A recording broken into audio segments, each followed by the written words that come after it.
is Daily Blast Live. We're talking about what you're talking about. You all ready for this? This is a sham. No. Y'all, just stop. Get real.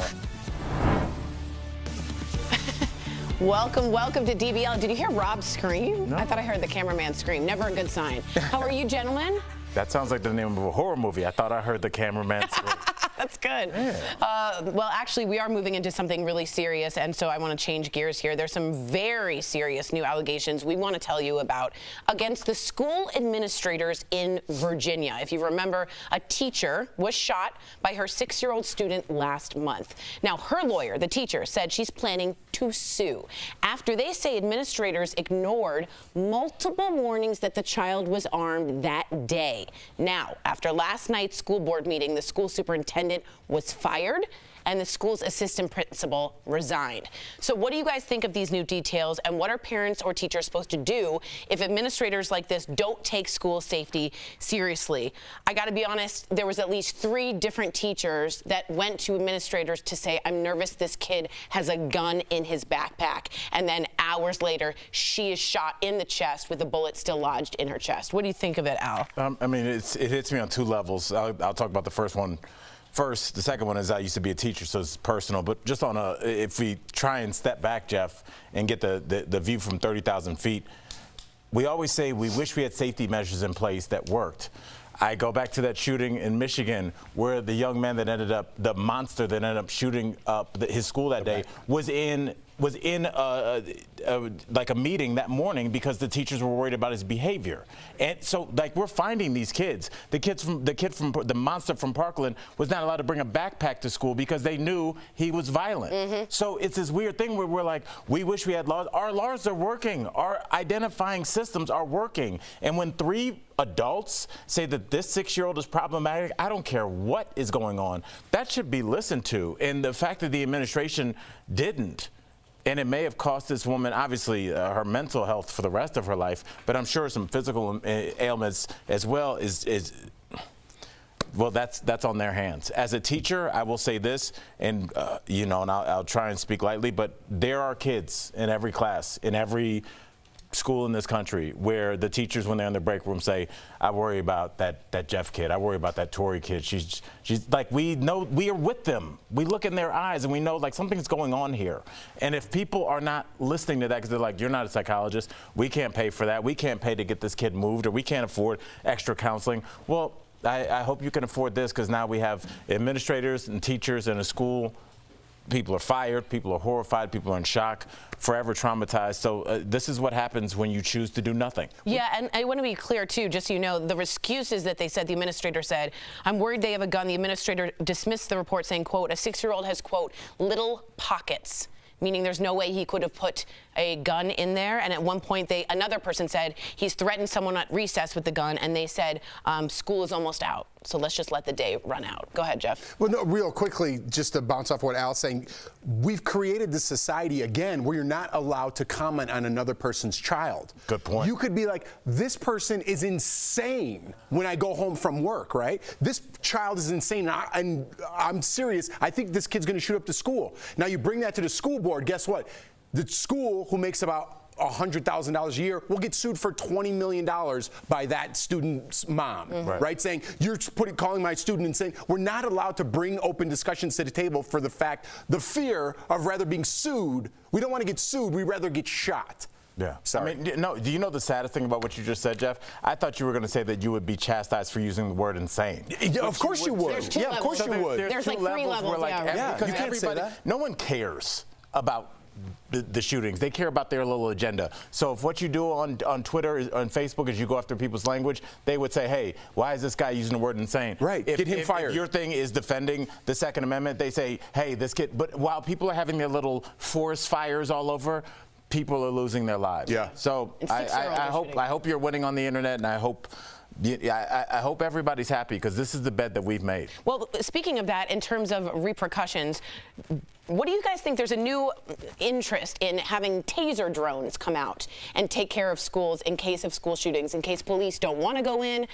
This is the new idea that people have put forth. What is your thoughts, Jeff, real quick on this? I wish it weren't tasers. I wish it was live bullets. That's what I would like. You know what I mean? I'm sick of this beating around the bush. We got to help him. If your kid's shooting up a school, I don't care what happens to that child. I don't care if it's a child or a teenager or a man. I don't care what happens to you the rest of your life. When you shoot 20 other students and have that ripple effect go through the country and all those families for the rest of your life, I don't want you tased. I want you put to sleep like an animal. And I say it all the time, and it's harsh, but we have to do something. If we're not going to change laws, we need to change repercussions. Yeah, otherwise we're just insanity. He's exactly right. Yeah. All right, speaking of shootings, really good talk. There have been 40 mass shootings so far this year, and we are on day 26, people, into the year. And just this past week, there have been 3 in California alone, leaving at least that we know of 19 people dead. Here's the thing, though. California has some of the most strict gun laws in the country. So why do you guys think it is that these gun laws are not working to prevent gun violence? And if they're not working, what more needs to be done? I'd go back to repercussions. Right? Stricter punishments. Yeah, I mean, we're finding these red flags. Right. Like Al said, we're finding these red flags. We know what's going on, but we're not allowed to say as a society, hey, this kid's crazy. Don't say crazy. Your kid might be a little bit putting on some. Don't say that. Don't even say a word out of your mouth that describes my child. We're not allowed to help anymore, even though saying, hey, your child might be a little bit. Right. You can't say it. Right? But you're helping that child. But you can't say it. Your child might be a little bit nutty. You can't say that because how dare you? I'm going to sue you for some absurd amount of money and try to get mine. We're not correcting the problem at its core. We're ignoring it till the bomb goes off. I mean, and what do you do in between? And then we ignore it again. Right, and then what do you do in between? You always say that famous line, this kid has kittens, dead kittens in his backpack. Mm-hmm. Maybe... I don't know. What do you do to a kid like that? And let's be clear, California in terms of capita is different in terms of density of population. It is like the 8th safest in terms of gun violence. So it's hard to read that and get the accurate depiction of it. But what do you make of that, Al? Yeah, it depends on, do you want to be more minute or do you want to look at it, you know, with a little bit of perspective? I mean, this country is steeped in violence. I'm a big fan of history. And you look at our country's history from its very founding. It's been violence everywhere. Violence overseas, that violence comes back home. Our soldiers come back home. There is a reason that we are a country awash in guns. There's a reason that violence sells well over here. And I think, not even to really absolve our country, I think we're also a very young country. And when you look at other countries in their bloody histories, you think about the killing fields and the Khmer Rouge. Like, countries have had to go through this for centuries before they realize that's not a good idea. And hopefully we'll make it that long as a country that we can mature. But I think until then, until we realize that, you know, we're a country that's locked in litigation forever. So if you try to do anything with guns, you and I, we would die of natural causes before anything was done. And until we get rid of this gridlock so that things can change, if you call out a kid, something can happen without there being 48 lawsuits before it happens, then we'll do nothing. Because right now, I could sue you guys for sitting next to me and intimidating me. The country can't move. We can't move forward. We're stuck, because we're stuck in litigation. I appreciate all of you guys. I was just reading a New York Times article about red flag laws, too. And they, I think, speaking of Jeff, need to be more stringent and have more repercussions. I know we have to go. Coming up on DBL, Facebook and Instagram end Donald Trump's suspension. Should he be allowed back? And our interview with Tommy Davidson. We're going back in time to the years he spent on In Living Color. That's my boy. It's a new year, and DBL is all the talk. Let's get it going. We had a lot to talk about last year. I'm flexing every day. And we're not stopping in 2023. I'll see you guys on the flip side. We're live. It's just part of it. All right. So we're doing no countdown. I like that. Ooh, I just like it to the announcement. Yeah, I'm just going to show up at people's door. You're on. Say something. Tori, we didn't get a chance to hear from you a lot with the. Well, there's this whole article on the New York Times in which they talk about how red flag laws, which you guys are saying, are put in place and are so rarely utilized, especially in California. And I was just saying, if you had more deterrence or what's going on? We good? I need him to. Okay. basically, if we had more stringent red flag laws, we could have caught a lot of these people. I mean, the little pockets thing, the idea that the day's almost over. But we don't think we'll live in a country where somebody wants a gun, they can't get one. I think we were talking about gun shows. You can just go to a gun show, the private seller. Oh, yeah. So it's like, I think the thing is, how do we get people to not want to use them? And I don't know if that's, I don't know if that's just damages. I don't know if that's, going to jail. But there are countries that are watching violence because, there's guerrilla warfare, there's issues with government, military, drugs, cartels, whatever. But at least those kinds of violence, they have a purpose. There's a reason why people are doing it. We just shoot each other for no reason. My wife's account got hacked.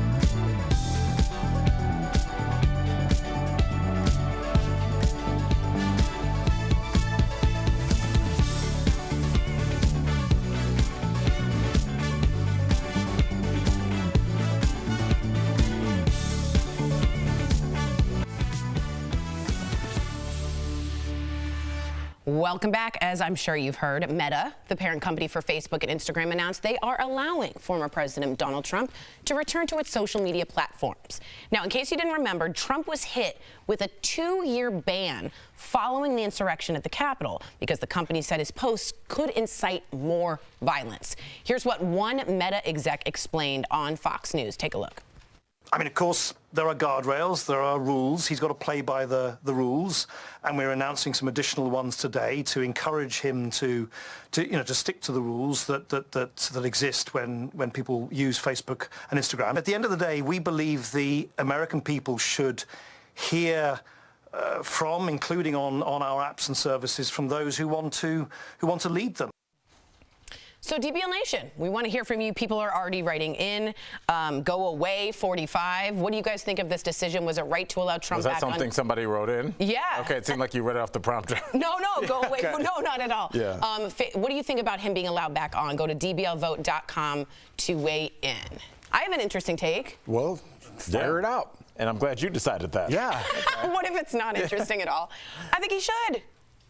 I think he's running for president. He is a leading political candidate in this country, and I think at some point he's had his problems with inciting violence, which I agree with. He did his time. He did the ban. To not allow someone literally at the front of the Republican Party to have a voice in terms of one of the loudest communication platforms of all seems a little bit against the idea and spirit of free speech, doesn't it? That's surprising, but yeah, I think well said, though, in my opinion. I think all the heads of the network, CNN, Fox, ABC, they got together and they're like, how many more times are we going to talk about TJ Holmes and Amy Robach? We got to let Trump back on social media so we got some stories to run. Yeah. I'm telling you, people talk about it, and it's going to make money for the country. As much as you don't want to hear it, people hate to watch something. Think of your favorite reality TV show. You watch it because you hate that person. Oh, I can't stand that person, but I got to see what happens next week.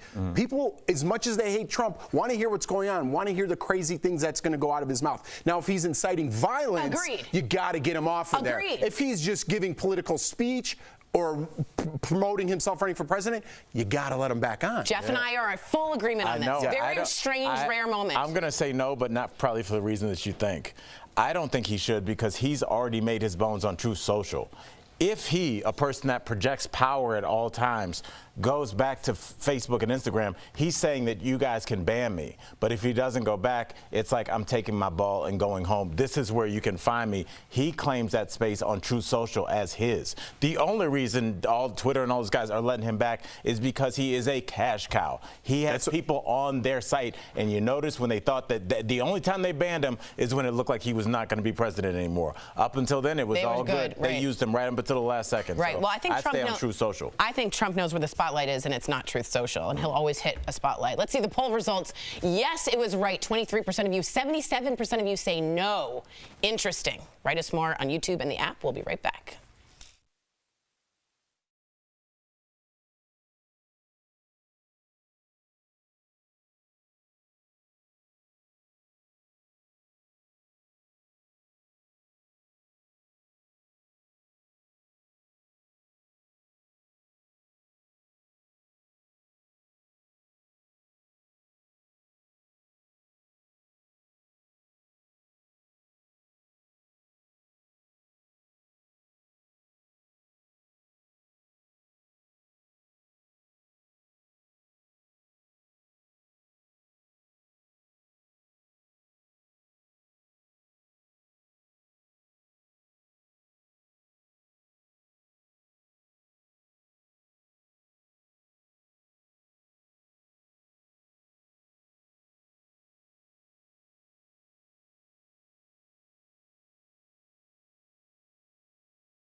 Welcome back. Tommy Davidson has been making us laugh for decades, and we caught up with him earlier. It was a hoot. Take a look. So let's get into it, because In Living Color launched the careers of many stars. So did you have a sense that it was going to be that successful when you signed on to the show? Right away. Well, I didn't know. I had no idea what fame was like, but I knew that we were going to be successful. Fame caught us all by surprise. But when we saw each other at the audition, we had known each other for the past 3-4 years in comedy clubs and in auditions, and trying to get to where we wanted to go, which was TV and eventually to movies, and then to do whatever we wanted to do once we reached stardom. Once we started in that studio, we were like family. We worked every day. We worked hard. We loved comedy. It was like unbelievable. And fame happened. And it was kind of like a shock. You know, the fame is hard. I know. It's very difficult to even leave the building. Dreams. Okay. Out of all of your hilarious impersonations. I wasn't talking about me. I was talking about Jennifer. Yeah. No, you were part of that. Your very famous ones, like people are already writing in the Michael Jackson, your Sammy Davis Jr. Who was the most fun to do? Did you do it? Yeah. I missed it. Okay, sorry. What was the most fun to do? Even with your body, what's the most fun to do? I don't know who was the most fun, but the most accessible one was Stallone, but I don't look like him. Which is funny, kind of. Well, you know, so I mean, I can, sound like him in a minute, you know what I mean? I can be talking like this for the whole interview. I mean, I could just do that so fast. You know? But at least for now, I'm starting to look like Obama, so that works a little better too. Like, because I can change from being a comedian to being a he looks like a different politician that sounds like that I'm black or white at the same time, but I'm not. And I can make political statements, and I can make stupid statements, and black people still love me. So that's about it. Big old CVS glasses. Oh my gosh, I love it. I adore you. Okay, so congratulations are in order, because the Proud family, Louder and Prouder, won an Emmy. Yes. Plus, it's nominated for 4 NAACP awards. You're the voice of the father, Oscar Proud. So tell us why you think this show is a miracle. This show is a miracle because this show is about a family from a population of Americans that got here about 400 years ago and were just deprived of everything, and became an eclectic family, eclectic being an American family. And that being said, the Proud family actually is an American family. And I think it's a miracle that it's being accepted. But hasn't love always been? Oh, wow. That's beautifully stated. Funny and poetic. I know. Insightful. Unbelievable. Okay. But here's the thing, though. The Proud family, we know, to your beautiful point, it represents Black culture. But a lot of people may not know that you were adopted by a white family. What's the most interesting thing? I didn't know that. No. What's the most interesting thing about how you were raised? The most interesting thing about that is that I can say what I said just now and it be true. But that's where I got that insight from. You see, because there I was, thrust into a society that hated each other for colors they weren't really were. You know, when I got to Washington D.C. as a kid, the black kids, that's what they're called by white people, attacked us every day, and we're calling my sister and my brother White Cracker and me White Cracker Lover. I went to my mom and said, why are they calling me White Cracker Lover? I like graham crackers. Wow. You know, and she said, well, that's what people our color call your people your color when they don't like them. And I'm like, well, what color am I? They said, you're black. I was like, no, I'm brown. Tommy, we're out of time. You need to give like a TED Talk. Maybe you already have, but you are. Or at least come back here. Yeah, come back. Please have me back. This I've never seen this. Oh. This thing is good. Yes. Okay, So are you, Tommy. DBL Nation, visit the TommyDavidson.com to see him live in a city near you. Hopefully he can come to Denver. Yes. Plus catch season 2 of The Proud Family, Louder and Prouder, this February on Disney+. We appreciate you so much. Thanks, Tommy. Congrats. You. Keep going. Keep going. I love it.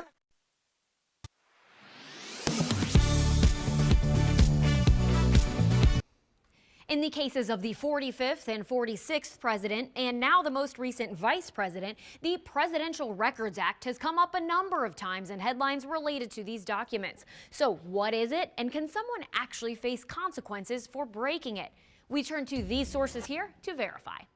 U.S. Code defines presidential records as materials or portions of materials, quote, created or received by the president or the president's immediate staff, or a unit or individual of the executive office of the president whose function is to advise and assist the president in the course of conducting activities which relate to or have an effect upon the carrying out of the constitutional, statutory, or other official or ceremonial duties of the president. Law since the Watergate scandal, the Presidential Records Act means those official documents and records of presidents and vice presidents belong to us, the citizens, not the official's personal property. The National Archives lays out guidance for how administrations should keep track of these records and hand them off upon leaving the White House. However, Professor Michael Greenberger explains there's nothing baked into the law to force an administration to follow it. The assumption, I'm sure, was when they passed the Presidential Records Act that once they declared the rule, no president would be so brazen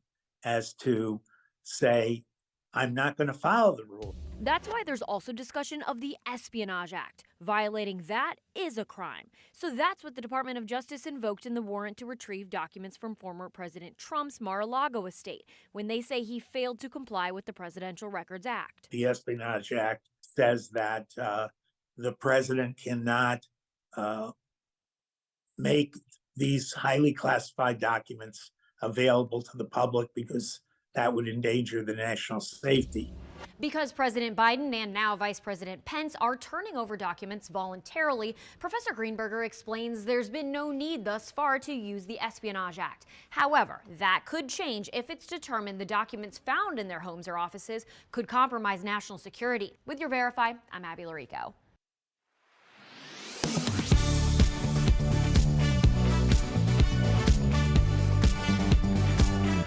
An alleged recall of KitchenAid mixers is causing quite a stir.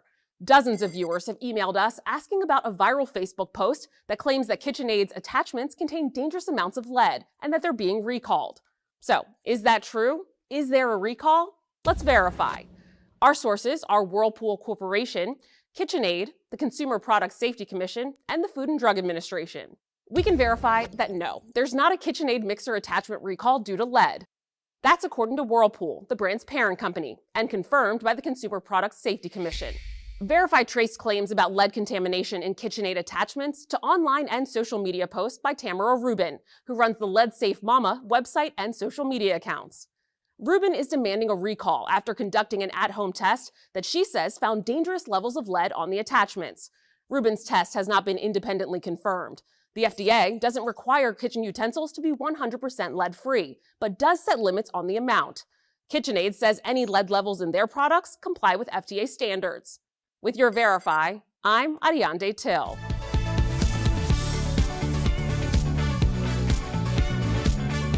Welcome back. We got some great products from our friends at Morning Save today. Let's go shopping. Check it out. All right, Steph, what do you have for us today? Hey, Jeff. Hello, DBL Nation. I am super excited to show you all the deals today, and they are absolutely fabulous. So let's check everything out. First up, we've got the 2-pack O-Deck LED desk lamp and removable flashlight. So this deal includes 2 different lamps. We've got them available in black or white. They're normally $26 each, but we have got 2 for $24.99, so that means you'll save 52%. Our next product is the StoreSmith over-the-door vanity organizer.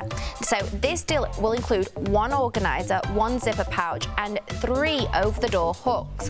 Normally this is $30, but we've got it for $12.99, which is saving 57%.